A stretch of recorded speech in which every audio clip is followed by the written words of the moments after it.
বাংলাদেশের জনপ্রিয় অভিনেত্রী কাজী নওশাবা আহমেদ ২০১৮ সালে নিরাপদ সড়কের দাবিতে আন্দোলনে সোশ্যাল মিডিয়ায় সরকার বিরোধী এক পোস্ট করার দায়ে গ্রেপ্তার হন।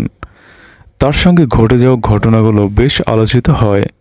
কিভাবে উঠতি এক তারকার ক্যারিয়ারে ভাটা পড়ে তা অন্তত সবাই নিজ চোখেই দেখেছেন।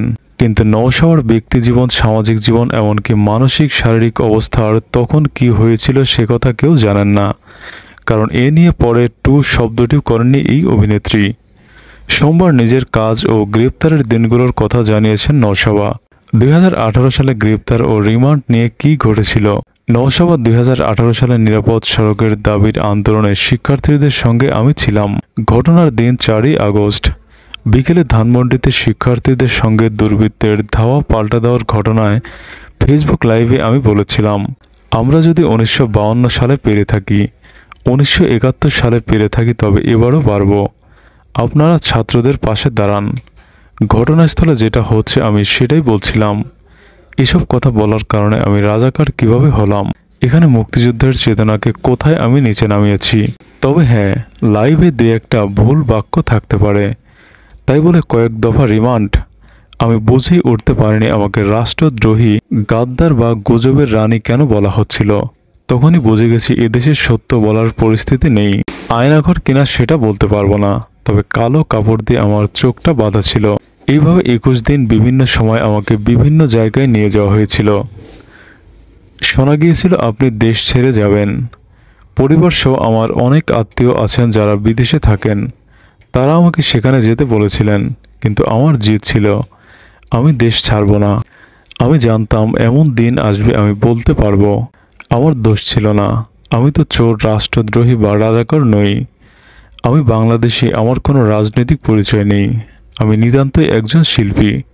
সেই দিনটা চলে এসেছে। জেল জীবন কাটিয়ে অভিনয় ফেরার চ্যালেঞ্জ। আমি আমার দুঃখটাকে বিক্রি করতে চাইনি। সেই সময় আমার কোনো কাজও ছিল না, কেউ কাজও নিতেন না। এটা আমার ভীষণ কষ্টের অভিজ্ঞতা। আমি একাই লড়াই করে গেছি, কারো করুণা চাইনি। আমার মেধা থাকলে কাজ পাবো, না থাকলে পাবো না। কিন্তু কোনো এক সময় আমি শিক্ষার্থীদের পক্ষে দাঁড়িয়েছিলাম বলে আমার ক্যারিয়ার ধ্বংসে নামবে, আমাকে কালো তালিকায় রাখা হবে, এটা আমি মানতে পারবো না। এমনটা আর কারো সঙ্গে যেন না হয়। নতুন সরকারের কাছে কি চান? দেশটা এখন অনেক চড়াই উতরাইয়ের মধ্যে দিয়ে যাচ্ছে। বিচার বিভাগ, প্রশাসন, নির্বাচন কমিশন সহ সংস্কারের ব্যবস্থা করতে হবে। এছাড়া আমাদের মৌলিক অধিকার নিশ্চিত করতে হবে। সবকিছু যেন মধ্যবিত্তের সাধ্যের মধ্যেই থাকে। অভিনেত্রী হিসাবে জনগণের করণীয় সম্পর্কে কিছু বলতে চান? শিক্ষার্থীরা কিন্তু আমাদের চোখ খুলে দিয়েছে। তারা আমাদের রাস্তায় লাইন ধরে চলতে শিখিয়েছে, ক্ষমতার দাম্ভিকতা থেকে বেরিয়ে আসতে শিখিয়েছে। আপনি জানেন আমি কে?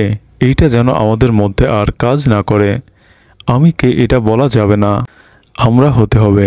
অন্যকে কিছু বলার আগে নিজের দিকে আঙ্গুল তুলতে হবে। নিজেরা ঠিক থাকলে দেশ এগিয়ে যাবে। নতুন কোনো কাজ করছেন? নতুন একটি সিনেমায় কাজ শুরু করেছি। এই মুহূর্তে নাম বলা নিষেধ। আগামী মাসে শুটিং হবে। এছাড়া আরও একটি সিনেমার শুটিংয়ের কিছু অংশ বাকি আছে, দ্রুতই শেষ হবে।